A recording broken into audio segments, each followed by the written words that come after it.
Good morning, everyone. Thank you for joining us for our Benefit Specialist video conference today. As I said in the email, we have some agenda. We'll try to keep it short and sweet, get you back to work. As always, if you do have questions throughout the broadcast, please send them to me via instant messenger. I will keep an eye on those, and we'll try to get all of those questions answered as we go. We do have a security mentor training that is up and running and is due October 22nd. This one is entitled Public Wi-Fi. Be careful out there. They are very, very short. They're excellent trainings, great information, not only for work, but also in your personal lives as well. If you have that completed already, thank you. If not, please do take the 10 minutes to roll through that and to get that done. I promise it's a great training. You won't be sorry that you did. We also had a question come through that I wanted to address with everyone regarding the new DFS 301 change report. We do have that being sent out through Epics when you send an approval notice to the client.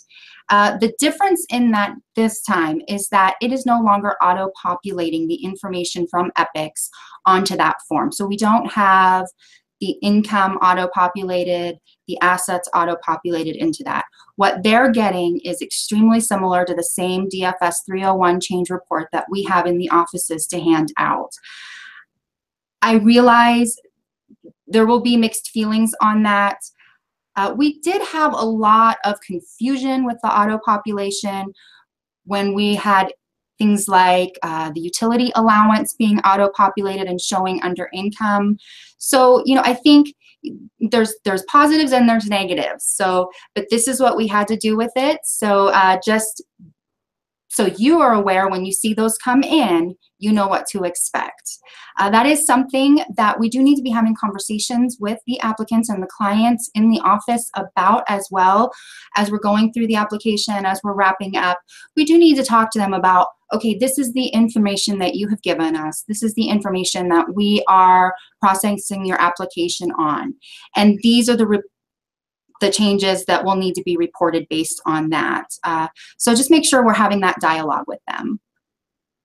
All right, so this morning we do have Christy Arneson with us. She is the Economic Security Administrator, and she will be discussing the department reorganization. Welcome, Christy. Good morning. Thank you, Val. Good morning, everybody. Also sitting here with me is Roxanne O'Connor. And so before I get started, Roxanne did just kind of want to share a little message with all of you guys. Yeah, so I just popped into Christy's office a few minutes ago and said, hey, can I take on for just a couple of minutes onto the Benefit Specialist Conference? Just honestly so that not everybody thinks that I just kind of fell off the face of the earth and disappeared. I wanted to make sure that I had an opportunity to express my appreciation for all of you and the dedication that you've shown and the hard work and your willingness to help coach me and train me as I came into DFS and as I came into the SNAP and TANF world, and your patience with me as I got up to speed, and also your willingness to help us be innovative about how we can improve the services that we're providing, we can improve our accuracy, and we can make sure that we're really serving the families that we serve and our clients to the best of our abilities. You know, I think about the QA process that we've implemented and the dashboard and updates in a number of updates in Epics that I think have been incredibly beneficial. And all of you have really helped to push us to become better. Your feedback has been taken very seriously, and I hope that you've seen a great deal of that come to fruition. And so really, our successes that we've been seeing are because of you and the great ideas that you have, your willingness to the changes that we've implemented, and to really stay focused on our goals and our mission and serving our families. I cannot tell you how much of a joy it's been getting to know each and every one of you, especially through our one-on-ones. I really, really, really enjoyed our conversations and learning about families and pets and hobbies, and then also, again, just gleaning some great feedback on improvements that we can make. And so I just wanted to formally let all of you know how much I have enjoyed this time, how much I truly and sincerely care for each and every one of you, and how much I appreciate each and every one of you. I think you all do fantastic work, and you guys really are doing amazing things for Wyoming, and I can't express enough my gratitude for that. So I am, of course, taking on some different roles and have been diving into the deep end without arm floaties on to try and learn a number of different functions within the department, and it's been a great learning experience so far, and I am still learning something new every day, a number of things new every day, actually. So you will be seeing me and hearing from me. So I haven't disappeared off the face of the earth. I'm still here, and I'm happy to talk to you and to hopefully be communicating with you, maybe just on different areas. And I also do want to put in a plug for Christy. She is she has quite the tasks in front of her and quite the heavy lift, and she's just going to do amazing. I know you guys are just going to love her leadership and the way that she tackles challenges and the way that she can overcome barriers and just make sure that you guys are set up for success. She truly has such a caring heart and will make sure that you guys are taken care of. So with that, I'm excited for what the future holds for you guys and this new leadership that you have. I know that you guys will be incredibly thrilled with her. And again, just thank you for all that you have done to help me grow in the last few years. You guys have been amazing. Thank you, Roxanne. And for many of the reasons that Roxanne mentioned, I'm very excited to take on this new role as the Economic Security Division Administrator. And I know one of the things that Val had on the agenda was to talk to you all about the org chart and the org changes. And so hopefully you've all had a chance to take a look at the org charts that have been sent out. There have been a few of them sent out at different times. But just an overall thing before we kind of talk nitty-gritty on the org chart, just know that really the mission and vision of the work that you all are doing in the field, that's not going to change. That will remain as it is because, like Roxanne said, you guys are doing excellent work, and we all know that it's difficult and it's challenging, but at the same time, it's very important work that you all do. And so with that in mind, I don't come in and anticipate any, and I don't think these org chart changes anticipate any reason to come in and change how you all are doing your work or why you're doing your work or the mission behind what you all are doing. With that said, when you look at the org chart, you will see we have 3 separate divisions within the agency. We'll focus on Economic Security Division as that's the one we all now live in. As mentioned, I'm the administrator of that division. If you look at the org chart, or if you don't have it in front of you, if you go back and look at the org chart at some point in time, what you will see is there's some boxes underneath that administrator position. Only one of those boxes is actually going to be filled with a person. That box is what is called the Economic Security Program Administrator. Will oversee all of the functions at the state office, essentially. So the SNAP, TANF, childcare, LEAP weatherization, homelessness, QC, fraud and recovery, which you'll see on the org chart has a slightly different name. It's also known as eligibility integrity now. That's fraud and recovery. And so that position, that person will be the person that those, like Andy and Corinne and those report directly to. That position has not yet been filled. We're starting the process of working to fill that position. So as soon as, and it's a huge priority to get that person in place. And so we will keep you all updated as we move through that process and hire somebody. You'll see the other two boxes. One of them is the field, so that remains Jackie and Kelly, and they will report directly to me. And I think one of the things that's exciting about this structure and how it is we really now have the ability for the field to really hopefully, and not that we didn't in the past, I think there was really good work happening, and I think this is just a way for us to continue to strengthen that bridge and collaboration between the work you all do in the field and the work that's done up here in the state office, and really having Jackie and Kelly work not just with those program managers, but also with that new program administrator that will be taking on that role.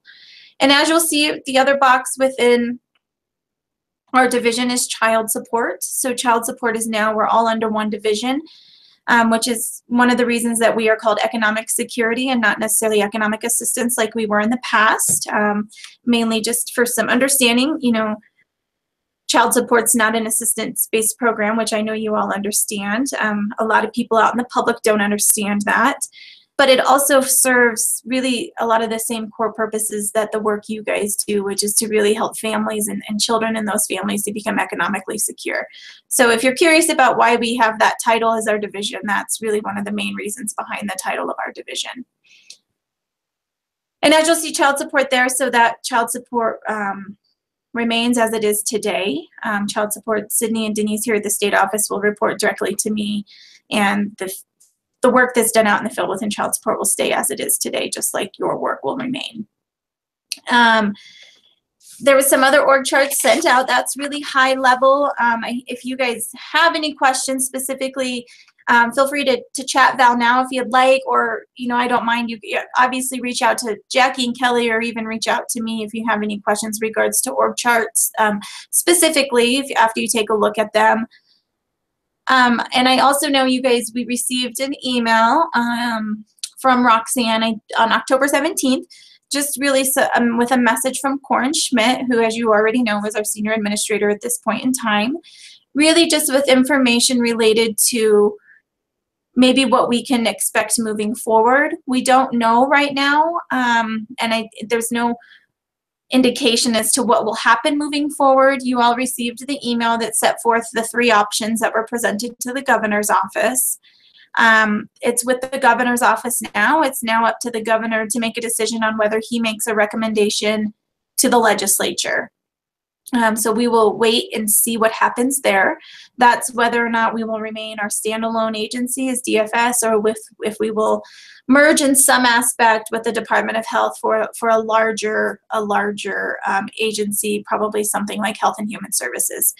At this point in time, we don't know where we're at. But with that said, it really doesn't change what we need to do. We really just continue to do the work, how we do our work, and do excellent work as you all do every day. And as we kind of move down that path, we'll keep everybody informed as well. But if you ever have any questions or concerns, or, you know, with regards to that, just always feel free that, you know, to reach out to Jackie and Kelly, or feel free to reach out to me as well on those issues. We really want you all to be comfortable and not be worried about what the future holds with regards to organizational changes. And just, I mean, I know we have a lot of other things going on your agenda this morning, and you guys have really busy days. And so just again, thank you so much for the time today to speak with you guys and joining us. And I really do look forward to being a part of this division and this group, and meeting a lot of you. I've met some of you, but getting out and meeting a lot more of you, and really understanding and being educated on everything it is that you all do every single day for families in Wyoming. And so again, thank you. Always feel free to reach out to me if you need anything, and I look forward to what the future holds for everybody in this division. So thank you, Val. Thank you, Christy and Roxanne. Roxanne, you know, we really appreciate all that you have done for us in this division. And I feel confident knowing that we're in good hands with Christy. And I look forward to continuing the great work that we do for our citizens within the agency. So thank you.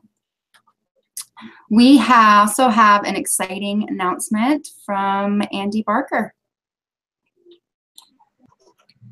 Good morning, everyone. I get the pleasure to let you all know back in June, Roxanne had let us all know during the conferences that we were applying for the Process Improvement Technology Grant with the feds. And after a lot of hard work and a lot of time waiting, we did get the grant. Right now, we are kind of evaluating some other opportunities that we didn't really anticipate. So our timeline is going to be a little bit longer than what we had initially thought. But we would still like you to be, cleaning up your files as we had said in June, getting those staples out, and obviously there will be some scanning happening. So we will keep you posted on that. I hope that you're all dancing, jumping up and down. I'm really, really excited about this. And I also get to come and see you a lot to do some training. And so I'll be in the field offices, probably within the next year and a half or so while we get this going. So if you guys have questions, let me know. Don't know how much I'll be able to answer. Like I said, because we're evaluating some other options that we might have that are pretty cool. So we'll let you know when we know more. Great, thank you. I am very excited about moving forward with a document management system. I think that is just going to be great. It'll help us to really serve our clients much more efficiently, and yeah, it's good stuff. So, all right. I do want to correct myself earlier when I was talking about the change report that is sent out through EPICS. I got my numbers a little backwards. It is, in case anybody else caught that out there, it is the DFS 103 change report that I was discussing, and that is no longer being auto-populated with the information from EPICS. So we also have Jackie Erb with some procedural reminders for us. Jackie? Hello, everyone. Mine is not very exciting and it's going to take about 30 seconds, but a quick reminder to everyone that we have a SNAP corrective action plan, and we need to make sure that we're following it. And the big thing that we need to make sure we're following as part of the SNAP corrective action plan is that we need to make sure that all closures and denials are reviewed. So that means that any denial or closure notice needs to be reviewed either by a peer or by your supervisor before it is sent out. We've had some errors recently where notices were actually not sent. And then we also obviously have had errors recently where the notices were not sent, and if they had or not reviewed, and if they had been reviewed, we could have avoided having those errors. So we do need to make sure that we are doing that. It is part of our corrective action plan for the SNAP program. That's not negotiable. So we do need to make sure that's happening. We also need to make sure cases that have issuances of more than $500 where there's a best estimate involved, that those are also being reviewed either by a peer or by your supervisor. So if we can make sure that that's happening, that would be great. If you have issues or concerns in regards to that, please reach out to Kelly or I, or speak directly with your supervisor. But again, we need to make sure that that is happening. It's not negotiable. That is part of our corrective action plan that is submitted to our federal partners, and we do need to make sure that we're following it. So thank you very much. If you guys can just make sure we're doing that, we would appreciate it. We can avoid some of those errors that we've been getting. So thank you. Thank you, Jackie. All right, so on the agenda today, a training that we really feel like... Sorry, this Yes. is Christy. I wanted to mention one more thing earlier and I totally spaced it. Do you mind if I take a second? Absolutely. Okay. Hi, everybody. Sorry about that. One thing I did want to mention, I know you're all aware of, but and I believe we have them on the call with us today, are all the childcare staff, and so that's one big change as well that happened under the org structure. The new org structure was that the childcare workers will now be back underneath the field, and that change has been made. And Kelly Merritt who the child care supervisors are directly reporting to. And so just wanted to mention that because to me, I'm really excited for us to really kind of work together as a team. Not that you all didn't do it before. I know you probably were all doing that as you were sharing office space, but just a big change that I wanted to make sure we mentioned, and to welcome all the child care staff onto these calls and back into the bigger group and bigger team of the division of what we are now. So just thank you, Val, for letting me interrupt, and just wanted to welcome you all and say I really look forward to working through this change and just kind of the collaboration we'll be able to build on. So thank you. Thank you. All right. So one of the trainings that we have really been discussing lately is interviewing techniques. You know, the interview is really, it's the foundation of how we're able to go about and process our applications to make sure that we are accurately processing our benefits in a timely manner and getting those benefits out to the applicants, to the family, so that they're able to use them without underissuances and overissuances and all of those things that we deal with here. So, I put together a simple interviewing techniques training to go over. And of course, you know, interviewing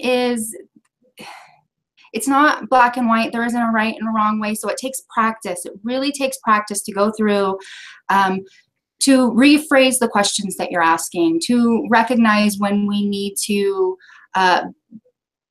dig a little deeper on a topic or save that for later. So I will go ahead and get this up and running, and let's talk about our interviews. All right, so just some simple interviewing techniques. First of all, we need to know what the purpose of our interview is. And it's kind of amazes me that this isn't something really that I had dived into already. When you really think about, you know, we focus a lot on income and assets and notices and timeframes and all of the bits and pieces of processing an application.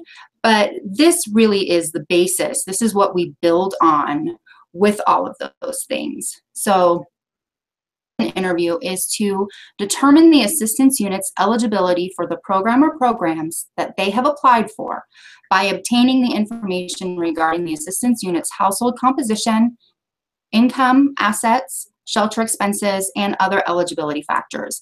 This interview is the foundation that we build on with all of those bits and pieces to get a really great picture of that household and to determine whether they are eligible or ineligible for the benefits. That's what it all boils down to.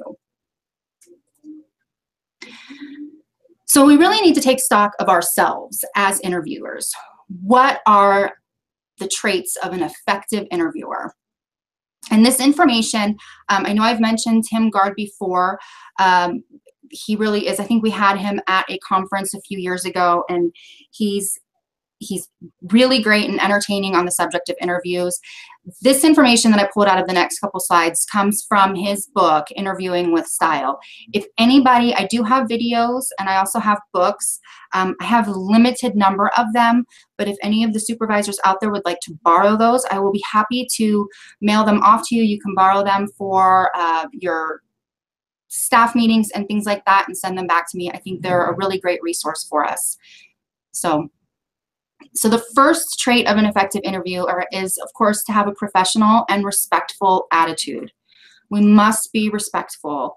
And that comes down to so much more than just the words that we're saying. People pick up on those feelings. And so it's really important that we conduct ourselves in a very professional and respectful attitude within the interview, within the narrative, from the starting point to the end point of each application that we're processing, and the continuing as well with managing that case with changes and things.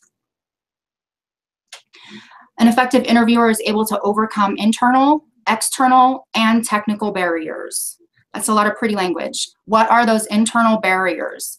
Those are things like, I didn't sleep very much last night and I'm exhausted. And the last thing I want to do is interview somebody and process this application. I'm so tired. We need to be able, as a professional in this field, to overcome that, to face every single interview as if that is what we're here for, that's what we're excited to do, we're going to do a great job with it. So we need to be able to overcome all of those internal pressures that we have.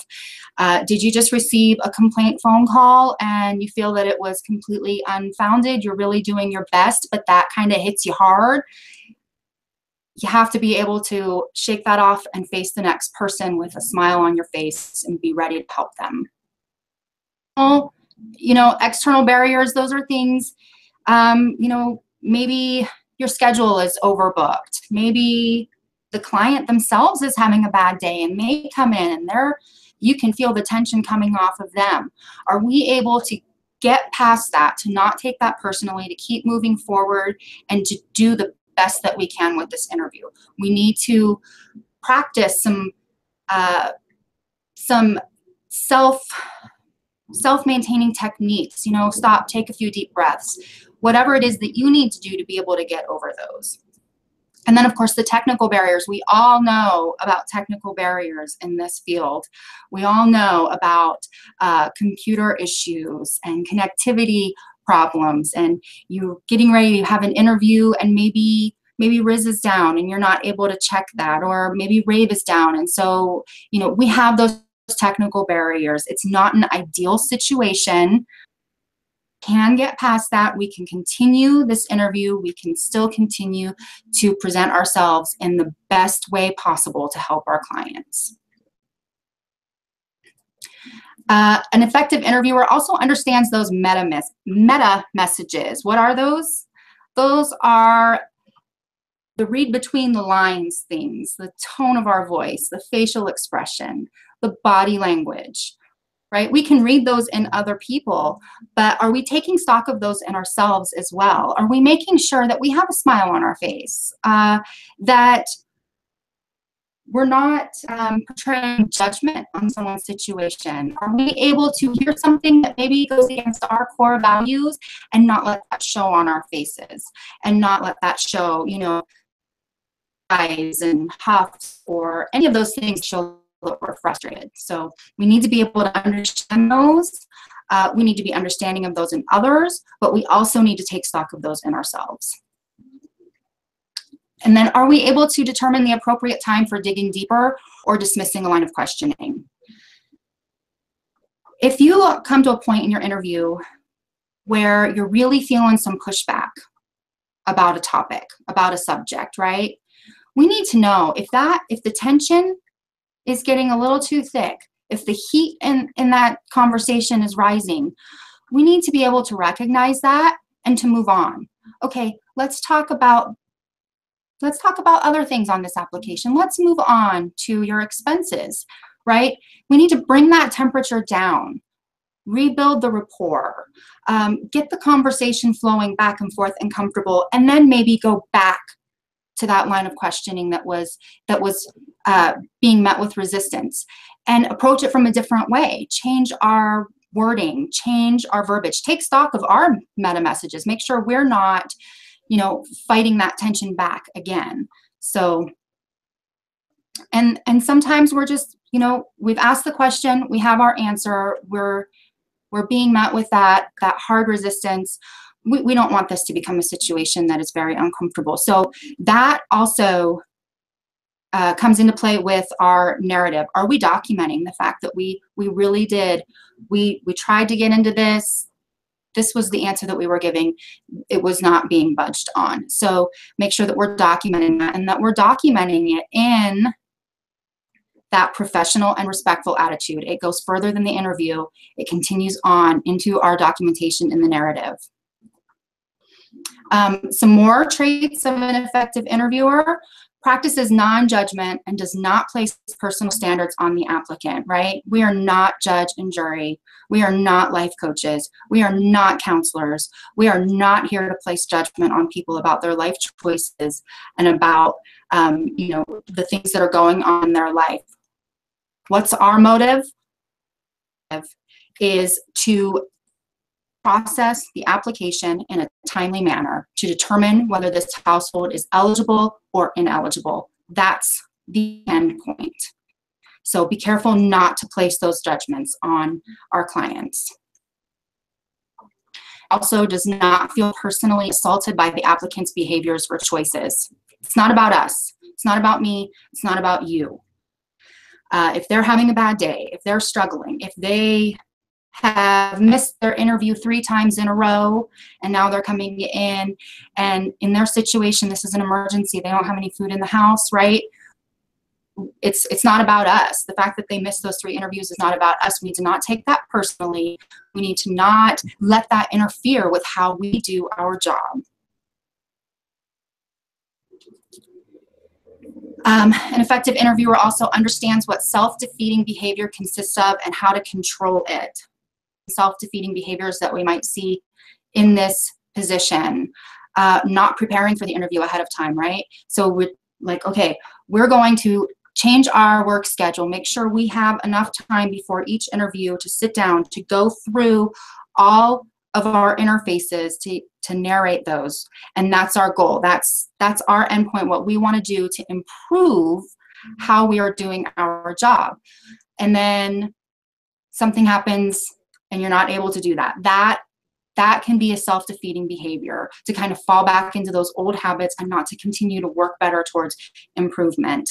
It might be, I need to return phone calls every day before the end of the day, and then you're exhausted, you're tired, you're trying to finish up one more case, whatever the situation may be, and you don't do that. You don't stick to that goal to make sure that we're doing that. So we need to recognize those self-defeating behaviors in ourselves and come up with a game plan on how to control that. Do we need to put it on our calendar from 4:30 to 5 that this is return phone call time, and make sure that we have an alert set so that it pops up on us and reminds us?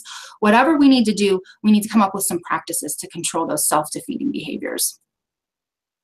All right, so an effective interview starts long before the interview actually begins. I think we all know that, and that's something that we all need to work towards. Preparing for the interview is just as important, if not more, than anything that happens within that interview.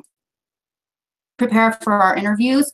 We want to run interfaces on the household first. We want to check RAVE, check RIS, check ESY4. We want to have all of that information there. And we're paying attention to it. We're using it. We're not just marking off check boxes on the narrative that, yeah, we checked that. What are those interfaces telling us? Is there something that we need to act on? Is there a change from what we knew before? We need to run those, and we need to pay attention to those. Start the narrative for the application. Pull it up in Word, get it started, complete everything that you're able to complete beforehand.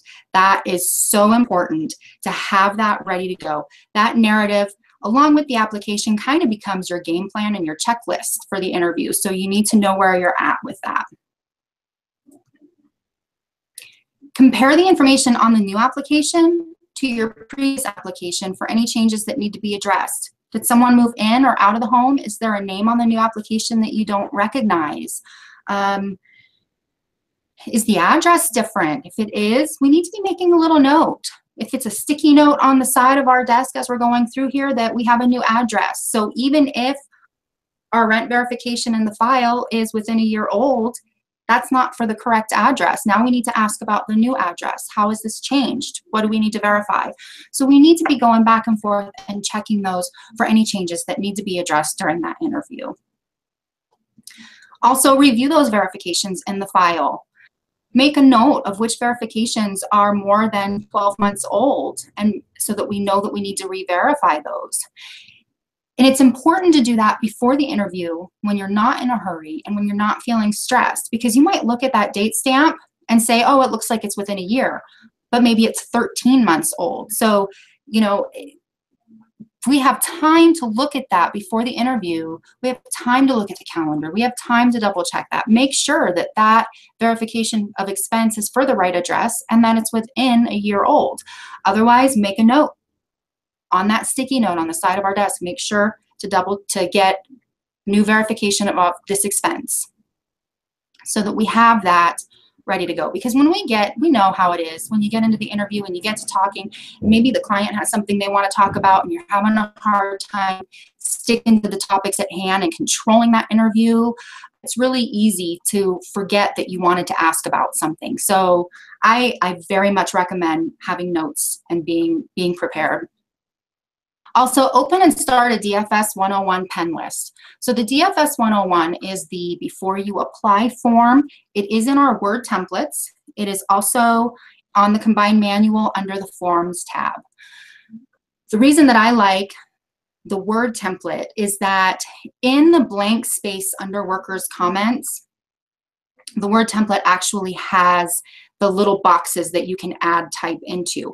So if you have that up on your computer as you're doing your interview and you're able to type in there the items that need to be returned, it helps you to not forget to add something in as well.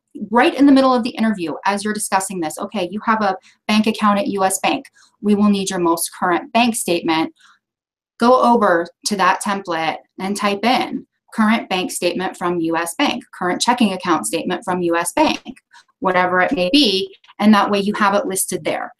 I print 2 copies of that. I give the client a copy because they can use that as their checklist of items that they need to bring back to keep them on track. It has the date that everything's due back, and it also has contact information. So I give them a copy so that they can use it. I also put a copy in the file that I'm working on. That way, as verifications are coming in, because we all know they don't come in one handy little packet all of the time. A lot of times they're trickling in as someone's able to find them or pick something up. So we're able to go through that checklist and we can mark off, yes, this came in, yes, this came in. And then we know when the application is actually ready to be processed. And finally, take a good deep breath, focus, recenter your mind, and be ready to make a difference, because that's what this all boils down to. We are making a difference for the citizens of Wyoming every single day. Please don't ever forget the good work that you are doing. We're ready, we're centered, we're focused. We're gonna walk up, say hello to the client. What's the first thing we need to do as we're walking into that interview? A friendly and professional greeting. It is so important in building rapport. Hi, I'm Valerie. I'll be your worker today. How are you? Come on back. Make sure that you're making eye contact. You have a smile on your face. You want to build that comfortableness with the client. They need to be comfortable to talk about these things. The information that we're asking them is private, confidential information that not everyone is comfortable sharing with just anyone. So we need to build that rapport and make sure that we're someone that they feel comfortable talking to. And of course, please don't ever forget, go over the rights and responsibilities at the beginning of every single interview. I don't care if you have been processing this family's applications for 2 years and you've read it to them 100 times. Every single interview, we need to go over the rights and responsibilities right at the beginning. And just sounds something like, let's go over your rights and responsibilities before we get started. And you go through your script. Some offices, I know I've talked to a few supervisors, some offices have a script that they have written that everyone has and they go over. A lot of workers, they have the rights and responsibilities right out of the application, and they go through the first few sentences of each section. Whatever works for you, as long as you are talking about each of those sections, you're letting them know exactly what is required of them, and also what the penalties will be for giving false information and doing things that are not supposed to be doing with their benefits. So make sure you go through those. And when you're done, ask, do you have any questions about what we have just covered? That's very important. Do you have any questions? We want to ask that. We want to stop and do that several times throughout the interview. Do you have any questions about this? All right, so we're going to move on to this portion of the application. When you're done with that, do you have any questions about that? You'd like to tell me. Keep having that moment to stop and to take stock of each other as you're going through. And I think that what can I help you to apply for today? This is a partnership. This is a back and forth. This isn't, I'm just filling in boxes. So what can I help you with today? You tell me what you're here for, and then let's get started. So this is the box on the DFS 101 before you apply form that I was talking about. I really do recommend using this. I know it seems like a lot of people have their own kind of organizational system, and I understand that.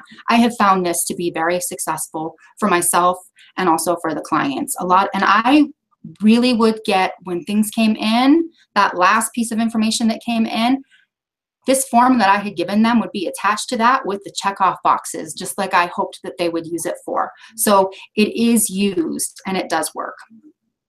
But this area under workers' comments, if you use the word template, that's where the little text boxes are that you can add. And so you put the verbiage in there of exactly what you want it to come back. In this case, it's a DFS 106 employer statement completed by McDonald's, which verifies your terminated employment and final gross wages. Very specific information of exactly what needs to come back. Due date of the items that come back, and then your name. You can also put your phone number here for contact. That way, if there's a question while they're trying to gather this information, they can get a hold of you. They know who to talk to. A lot of times, if it's not someone that you have already built a rapport and relationship with, if it's a new applicant, a new client, they can walk out of that door and completely forget who they've talked to. A lot of people are not good with names. I'm not. I need to have a business card. I need to have something written down. So make sure you're giving them that information so they know who to call. It is very important, and this is another great tool to have in the file. It is very important that the language on this form and the due date on this form should match your pen notice, whether that's the F301 pen notice for SNAP, or the A301 pen notice for TANF, or the C301 pen notice for child care. This language here that you put on this should match the language in the pen notice. And then if it's applicable and you have to deny that case for not returning something, that language should match the denial notice as well. We should have 3 pieces of information that all have the same language on it and the same due dates on it. So, and it's a great way to double check that, to make sure you have this in the file and you ask a peer to review your denial, which we just talked about. They're able to look at this form, the pen notice, the denial notice, make sure it all matches. That's very important that we're looking at that. All right. So let's talk about some of the most common barriers to effective interviewing and some techniques that we can use to get past those. I think we all know what this is. It's one of those take a number ticket dispensers, right? And we're on number 67, but we're only serving number 41. Does anybody like to walk in to any type of service place and feel like just a number? Absolutely not. I think that is probably, if you start off on this foot, next, come on back, what can we do for you? Like, you've just sabotaged the whole interview right from the start. We want to feel like we're important, like our story's important, our needs are important, our families are important, right? They're important to us, and we want them to be important to the person that we're asking help from or service from or assistance from. So please make sure that we are treating our applicants like people that we care about. Put a smile on your face. As you're reviewing that the previous application beforehand, remind yourself of maybe the kids' names or how old they are, or, oh, I see your youngest just started kindergarten, how exciting. Something personable that you can pull out, and that way they know, hey, this person really does care about me. Get started on the right foot. So we all remember these from our childhoods, right? The Mad Lib books. They were so much fun. And you don't let the other person know what it is that the story is trying to come about. And so you're asking them for an adjective and a noun and a person in a room, give me a name. And you add it all in there. And then you try to read the story and absolutely nothing makes sense. This is not our application. Please don't treat our application like a Mad Lib. We're not just filling in boxes and moving forward and getting it done. It needs to make sense from start to finish. We need to have, it's a story. It's a story of the family that we're serving. So please don't treat it like a Mad Lib. We don't want all those silly things happening. And then also, welcome to the judgment-free zone. We talked about this a little bit earlier on the traits of an effective interviewer. We're not here to judge. We're not here to place judgment on your life choices, on your marriage choices, on your child rearing choices, on whether or not you have had the same job for 2 years, or whether you seem to have a new job every month, or whether you're not working at all. That's not our place at all. We are collectors of information. Our motive, again, is to determine if that household is eligible or ineligible to process the application in a timely and accurate fashion. The end. Yes, we want to build rapport. We want to get to know people. We want them to be comfortable with us to make that job easier, because when people are comfortable with you, they're more willing to trust you with the information that we need. But we are not here to place judgment. So take stock of that. Take stock of those meta messages. Make sure we're watching our facial expressions and all of those things. And it's not about you. I think that this is a huge one. I've heard a lot of workers throughout my years here, get irritated. One phrase that I have heard quite often is, I hate being lied to. I hate being lied to. Who doesn't? But it's not you. Do people sometimes lie to obtain benefits? They do. It's not the majority, but they do sometimes. But it's not about you. It doesn't matter who is processing that application. It doesn't matter if it's you, if it's me, if it's another worker in your office. The face on the other side of that desk doesn't matter. This person's motive is to obtain benefits. And unfortunately, in that case, they might tell untruths. It's not personal. It's not against you. So we need to get back on track. We need to get back on track in that interview, in that application process, to realize that this is not about us, and to treat it as best as we can. Sometimes that means forwarding it on to fraud and recovery, absolutely. Sometimes it means just calling the person up and saying, hey, so, this is what you said during the interview, this verification came in, but the information on it is it doesn't really line up with that. What's the real story, or what's going on? Not what's the real story, but what's going on? Can you tell me about this? Just need to go back and revisit. So, but the most important thing is don't take it personally. When you're able to not take it personally, you are able to continue professional and respectful. All right. And the difference between the right word and the almost right word is the difference between lightning and a lightning bug. That is so important when we're doing our interviews, is using the right language that people understand. Doing that, we need to be very careful not to use technical jargon. Things that we know what they are. We say them every day. We hear them every day. We write them every day. We're comfortable with those, but the majority of people are not. We don't walk around talking about mandatory individuals in our daily lives. Like, hey, Joe, how you doing? You met any mandatory individuals today? That's just not something that we do. We don't talk about mass changes. If someone calls and says, hey, why did my benefits go down $2? Well, we had a mass change. They're not going to understand that. So, so this change with federal policy, and we had to do the change for all recipients across the state. And that is what happened and why things were changed. Be careful not to use, biweekly. How often are you paid? How often do you receive a paycheck? We don't want, oh, well, since you're paid biweekly, we have to convert it by such and such. Like, that's totally not in our everyday conversational language.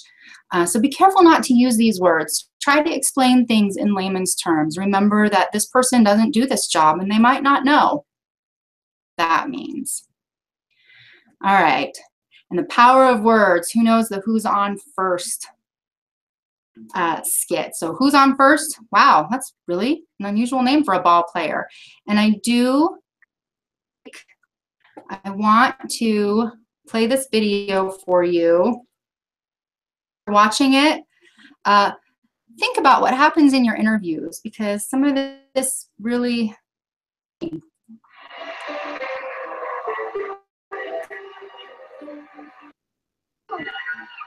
I tell you, Jimmy, I love baseball. When we get to St. Louis, will you tell me the guys' names on the team so when I see them in that big St. Louis ballpark, I'll be able to know those fellas. All right, but you know, strange as it may seem, they give these ball players nowadays very peculiar names. Funny names. Nicknames, pet names. Now, on the St. Louis team, we have who's on first, what's on second, I don't know's on third. That's what I'm trying to find out. I'm telling you, who's on first, what's on second, I don't know's on third. Do you know the fellow's name? Yes. And who's playing first? Yes. I mean, the fellow on first base. Who? The fellow playing first base for St. Louis. Who? The guy on first base. Who's on first? Why are you asking me for? I'm not asking you, I'm telling you who is on first. You guys talking about me?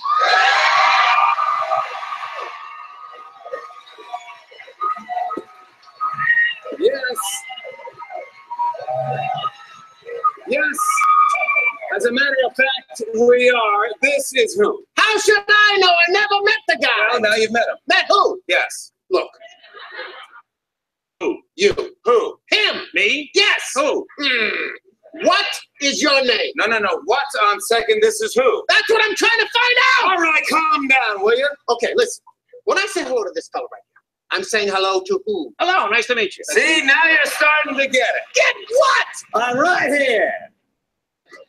And who are you? I'm who? What? Yes? Who's this fellow? No, who is that fella? I am who? Who am I? How am I supposed to know? What's your name? Now, what is his name? I'm not asking you what his name is. I'm asking you, who is this fellow right here? That's right. But what's his name? What is my name? You don't know your name. Of course I do. Well, then tell me. What? Your name. What? What's wrong with this guy? Who? What? Yes? No, I think he's got a hearing problem. Who? What? Yes? Look. Can't you see him talking to him? Who? What? Who? What? Who? What? Who? What? Boys, settle down. Now then, I'm glad that's all cleared up. He's who and what's his name? I don't know. All right, gentlemen, I couldn't help overhearing your conversation.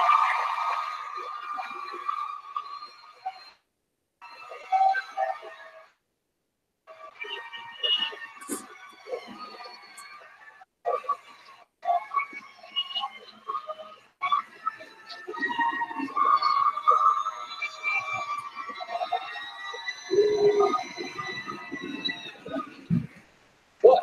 It's very simple. This fella's actual name is who, W-H-O, and this fella's actual given birth name is what, W-H-A-T. Well, that clears it up. Why didn't you just say that in the first place? But wait, who are you? I don't know. There it is.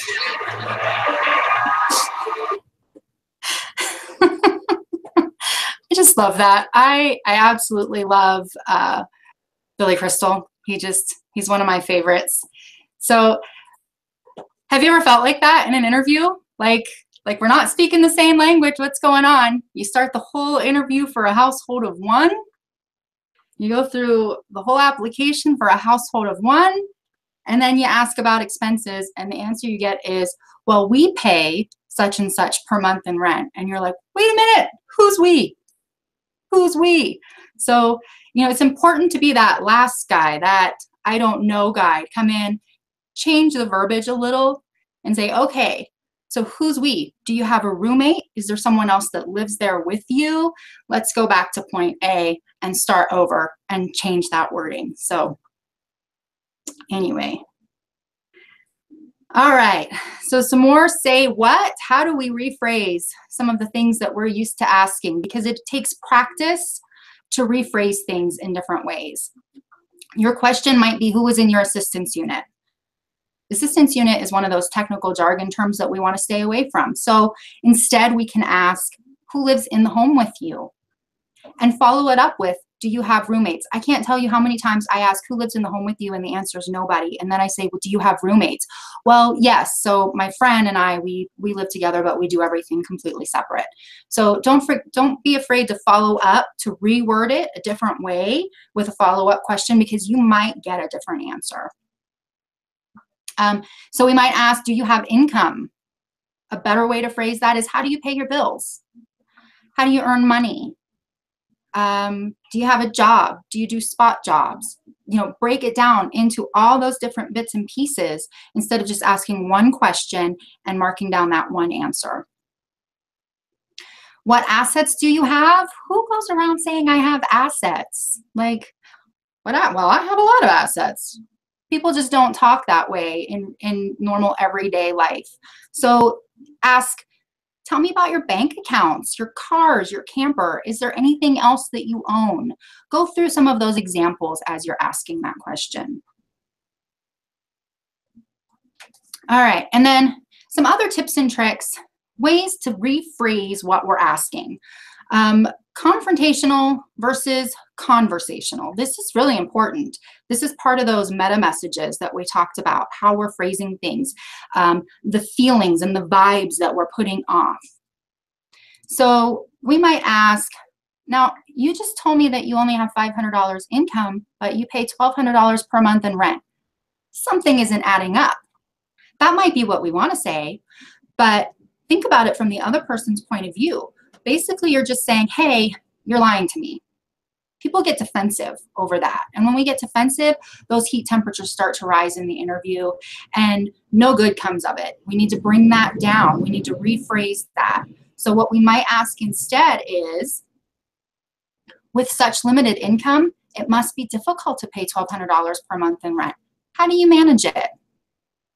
Now we're willing to talk about, well, so, you know, I have so-and-so helps me to pay my rent, or I have this side job, but it's not really anything that I can count on. Usually it helps me to make ends meet. You might start getting some more information that you need to follow up on and talk about. That first example, something isn't adding up, you just roadblock. You just completely created a roadblock. Now that person's defensive and they're no longer willing to be open with you. All right, the next one is the close-ended questions versus the open-ended questions. What are those? So a close-ended question is something that we ask that you're going to get a yes or a no answer to. You're going to get a very short, simple, no more information is being given. An open-ended question is one that elicits conversation. It requires the person to give us more than a one-word answer. It requires them to give us a little bit of a story.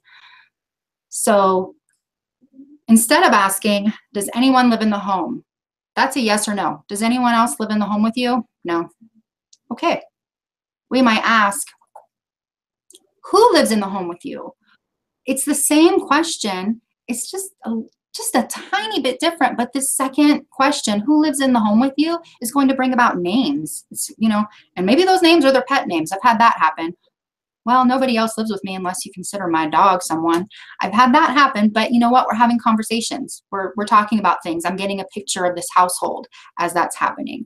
So be careful to word your questions in a way that require more than a one-word answer. We want more information from this person. All right. Here's another one. Close-ended question. Do you have a bank account? Yes or no? No. Instead, we can ask, where do you bank? Where do you bank? Then we might get that story of, well, I do have a savings account at Meridian Trust Bank, but I haven't used it in like years. It just sits there with $10 in it. Okay, well, we're going to need a current statement from that bank account. And then, you know, you're having more conversation with this person. Where the first one, do you have a bank account? They don't have a bank account that they're really using on a regular basis, and so the answer most likely will be no. So just be careful of how you're phrasing those. Leading questions and their risks. This is huge. We very often, we should be doing all of those interfaces, going through the application, going through the previous application, the previous verifications, all of those things, which means that we are walking into this interview with previous knowledge. We already have previous knowledge on this case. And yet we want to conduct this interview as if we don't. We want to conduct it as if we're getting all new stories, all new information from that person. So be very careful with the leading questions. It's easy to do because we do have a knowledge base, but it poses huge risks. So say, for example, we run a RAVE report. And that RAVE report shows us that there hasn't been a child support payment made in 3 months, right? We can assume that that means they're not receiving child support. Perhaps that's not the case, though. Maybe the non-custodial parent is no longer employed with that employer, but they are earning money, side jobs, new job, whatever the case may be. And so they're making private payments just to our client, not through the court system, not through child support services. There's a possibility that they are receiving payments somewhere. But if we walk into that interview and we say, you haven't received any child support income, have you? We just basically let them know that we've looked at the history, we don't see any income, now the answer can be no. If we ask, are you receiving child support income? Or tell me about your child support income. What's going on with that situation? Then we're gonna get that, well, so-and-so is no longer with that employer, started a new job. That employer doesn't take it out, he's paying me privately, whatever the case may be. We're gonna get more of a story from that. We might not, but if we start out with, you haven't received any child support income, have you? We just put up our own roadblock. We made sure that the answer that we get is most likely no. So be careful of those. The other thing that happens in interviews that I found to be extremely frustrating and difficult to deal with is the one-sided conversation, right? I love this picture. You know, I'm really glad we had this talk, Wall. It's been a good one. Sometimes it feels like that. You know, we're trying with the open-ended questions, we're trying, but someone is very resistant to give us information. Very, no, yeah, no. And that's hard. That is a very difficult thing to face and to work around, but we do need to stick it out and we need to keep trying. So we need to have in our interview toolbox some tips and tricks to elicit more conversation. Some practices that do encourage conversation, and you can use these right in order, like throughout the interview over and over again on each topic that you're discussing. Start off with that open-ended question, something that requires more than a one-word answer. You might only get 2 words, but it's better than a one-word answer. Then further that line of questioning with the what, where, when, who. So, okay, you know, does anyone live with you? Well, my cousin. All right, so what's your cousin's name? When did he or she move in? Do you purchase and prepare those meals separate and apart, or do you eat together? How do you cook your meals together? How do you determine whose food is whose? Keep those questions going, right? And as they're starting to tell you a few things here and there, sometimes you can just simply say, please continue. Tell me more. Is there anything else? Well, what about this? How does that work for you? Keep throwing out that fishing line and getting a new hook on the line. When you're all done with that, and we're talking, like I said, we're talking several times throughout the interview on each topic that you're discussing, you can go through this. When you're all done, when they've given you everything it seems like they're gonna give, you know, you have one more toolkit, one more tool in that toolbox, give them a clarifying statement. So I understand this is the situation. Your cousin lives with you. He moved in about a month ago. He's not paying any rent right now. You guys have separate cabinets that you keep your food in and you do not cook or eat together. Is that correct? Am I understanding this correctly? Have them, you know, confirm, yes, that's all absolutely correct. Or no, you got this little bit wrong. And then they'll start talking a little more. And do not underestimate the pause. It's uncomfortable. We live in a society that is fast, fast, fast. We search something up on Google, we want an answer right now. We go to watch a video that someone posted. If it's more than 20 seconds, most of us click out of that. Well, that was a cute beginning, the end. We just don't have patience anymore as people. But there is something about just pausing. Ask your question and then pause. Don't be nervous about it. Give them a chance to roll it around. Think about what they're going to say. They might be thinking a little too hard about something like, does anyone else live with you? And that in itself is your clue that, hey, there's more people in this household, right? Let it be uncomfortable. Don't feel a need to start throwing answers at them so that they can pick and choose which answer they want to give you. Just wait. It really does work. It definitely is uncomfortable, but it's worth trying. All right, dealing with difficult people. This happens. You know, coming in here is not a comfortable situation. We don't know what's going on. in their lives either, what they've dealt with right before having to walk in here. And emotions carry over. So we want to make sure that we're keeping our voice calm and quiet. When someone is starting to elevate, they're getting a little bit louder and a little bit louder, and you can tell that their stress level is rising. Sometimes we want to dismiss that line of questioning and come back to it later, like we talked about earlier. But even as we're doing that, lower your voice. Bring it down a little bit quieter. Keep it calm. People tend to mirror what someone else is doing.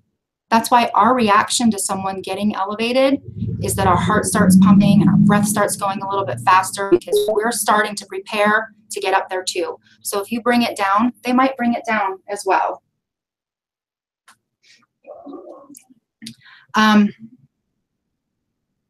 Empathize. I'm sorry that this has happened to you. I'm sorry that you've had a hard day. I'm sorry for what's going on. Empathize. I understand how you feel. That goes a long way. That in itself can sometimes be that automatic break. Whoa, this person's not wanting to fight me. This person's not wanting to argue with me. So have a little empathy. It's a great thing. It's a great thing to receive, and it's a great thing to give. Apologize. That is huge. And do you have to apologize for something that you've actually done that is actually your fault? No. Like I said just a second ago, I'm sorry that that happened to you. It's big. I understand, and I'm apologizing, and let's change this. Do you feel like you were treated unfairly the last time you came in to apply for benefits? I'm sorry that that happened to you. Let's work together and change that story. Let's work together and build a better relationship between you and I. It's just receiving an apology is huge. And then voice your resolve to help. That's what we just did.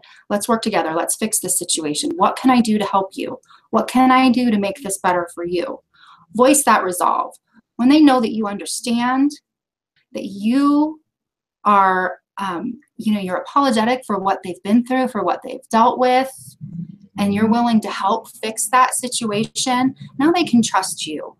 And so now you're building rapport.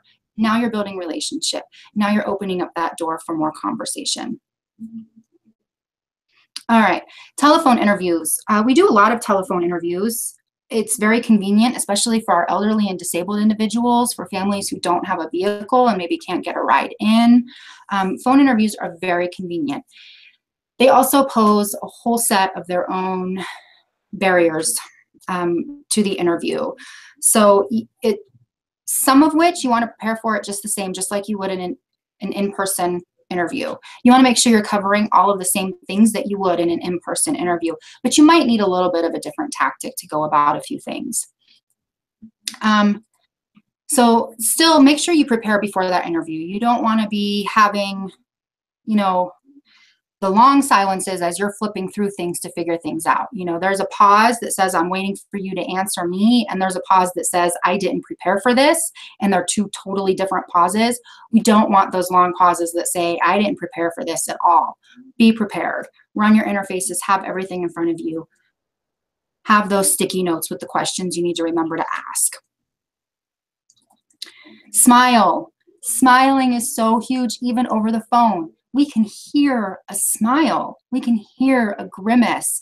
It's part of our makeup, that how the outside of our body is feeling, the inside of the body is exuding that same energy. So make sure you're still smiling on the interview. We're still, hi, I'm happy to be here with you. I'm excited to help you through this process. It's huge, really.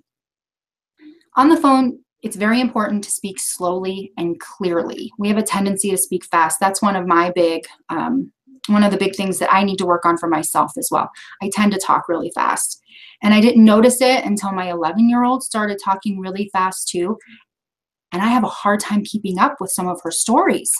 I mean, it's like I catch every third word that she's saying to me. And so that was a big red flag that I need to change the way I'm talking if I want her to change that habit. So on the phone, it's very important. Sometimes there are background noises. The client might be driving in their car. They might have children in the background playing. We want to make sure that we are speaking slowly and clearly, that they are understanding everything we are asking and everything that is being asked of them. So, question, question, question. Having the lack of personal contact on a phone interview does somehow seem, a lot of people tend to give those short answers. I don't know what the difference is between an in-person and a phone call. It lacks that human connection. And so we end up with very short answers. Don't be afraid to question. Keep questioning. Question, question, question until they're done giving you information about that topic that you're discussing. You might have to be the driving force in that conversation on the phone interview, even more so than in the in-person interview. So just make sure that you are prepared with all of those and that you keep that conversation going. And sometimes you need to reschedule. There's nothing wrong with that. If there is a baby in the background, absolutely distraught and crying, and you're not able to get the answers that you need from that applicant, there is nothing wrong with saying, you know, maybe this isn't a good time for you. Can we reschedule this for a later time? You know, the information that I'm asking you is really important to make sure that I process your application accurately and get you the best benefit that you're eligible for. Can we reschedule this for a time where you might have some, you know, more ability to sit down and go over this with me? There's nothing wrong with that. Just be mindful of our time frames and the 30-day time frames. Try to reschedule it for as soon as possible. All right, it's a wrap. When we're all done, we've gone through the whole application and the interview process. What do? Recap the items that need to be returned. You want to keep telling them what their responsibility in this is. What is being asked of them? What do they need to do to make sure that you're able to process this application? Recap it. Give them that DFS 101 list. If it's over the phone, tell them you're going to send them the pen notice and that everything will be listed on that pen notice. Any questions about any of this, and go over each individual item and exactly what is needed of them. A current bank statement. I need to have your most current pay stub. Because you're paid every 2 weeks, that would be such and such date that I'm looking for. Whatever the specifics of that are, make sure we're giving that to them. Explain the application processing timeframes. Make sure we want to give them knowledge. We want to let them know, these are the application processing timeframes. You have until this date to bring everything back. Once it's brought back in, I will process it. It might take between this and that time frame, whatever your caseload is working, or you know, maybe your office is in the habit of saying it can take up to such and such days. Make sure we're giving them that information so they know what to expect. There's a huge relief in knowing that you'll have to wait for something instead of expecting it to be the very next day. Patience can be given just by having an honest time frame. Ask if they have any questions. That's huge. Do you have any questions about what we have covered here today? Do you have any questions about what needs to come back? Do you have any questions for me? Ask it several times. Give them that DFS 101 list, or if it's a phone interview, explain that the pen notice is on the way, that everything will be listed on it. Please pay attention to that notice when it comes in. Don't be afraid to make a follow-up phone call when verifications do start coming in, or to schedule a follow-up interview. That's often very much necessary with self-employment income cases. The verification that we receive requires another interview. We need to talk about what these deductions are that are showing. We need to talk about what this income is that is showing. So don't be afraid to do that. Reach out and, you know, just let them know there's a little more information I need to make sure that I can get this done for you. And huge, huge, huge, and it is a trap that I think we all fall into. Do not make promises that you can't keep. It is very tempting to say, if you get this into me today, I will have a process for you by the end of the day. And you want to do that. You want to get this done. You want to get it off your desk, but you also want to help that family be able to go and buy the groceries that they need. You don't know what's going to happen today. You might end up with 2 expedites walking in at the end of the day that you need to see, or anything of that nature could come up to kind of throw a monkey wrench in that. Do not make promises that you can't keep. That is the quickest way to having a customer service issue, to having a complaint phone call, to having someone who's irate that you've made promises and you didn't hold up your end of the bargain. So be honest about those time frames and then stick to the time frames that you give. All right, so this is a picture of a desk, and I have a couple things that I want to read to you. One was given to me when I very first started, and really it stuck with me all these years. It's also been something that I've had to go back and reread to remind myself of my purpose, because we all kind of have ebb and flows and go through funks, get a little stressed out, and kind of forget what it is that we do here. So I just wanted to read these to you because what you do is a wonderful, amazing service. And I want you to remember who it is that we're serving. So the first one is called A Caseworker's Prayer. Lord, help me to remember that each client I may see, by just a sudden twist of fate, could possibly be me. Please grant me understanding and a patient, caring heart, so I won't appear demanding with the questions I impart. Remind me that my purpose is to help, assist, and lead to a state of independence that replaces one of need. And the next one actually came out of that Tim Gard book, and I absolutely fell in love with it. I put it up in my office as a reminder for me as well. It's called The Other Side of the Desk. Have you ever thought just a wee little bit of how it would seem to be a misfit and how you would feel if you had to sit on the other side of the desk? Have you ever looked at the man who seemed a bum as he sat before you, nervous, dumb, and thought of the courage it took to come to the other side of the desk? Have you thought of his dreams that went astray, of the hard, real facts of his everyday, of the things in his life that make him stay on the other side of the desk? Did it make you feel he was full of greed, make him ashamed of his race and creed? Or did you reach out to him in his need on the other side of the desk? Give us wisdom and lots of it, and much compassion and plenty of grit, so that we may be kinder to those who sit on the other side of the desk. I think that it is very important to remember that we are all people. Go to the other side of your desk. Sit down in the client chair. Take stock of the feeling that your office is giving. Is it welcoming? Is it inviting? Is it comfortable? And don't forget that we're all, honestly, we're all one paycheck away from needing help and assistance. And have some compassion and some understanding. And, I don't want to go into my personal story too much, but I will say, as a very young mother, I sat on the other side of the desk. And if it had not been for the benefits that I received to be able to buy groceries and do those things, instead of working one job and going to school full time, I would have had to work 2 jobs just to make ends meet. So the benefits that I received coming in and having the courage to sit on the other side of the desk made all the difference in the world for myself, for my family, for my children, and for their futures. And I truly, truly believe that the work you do every single day is making a difference for other people, just like it did for me.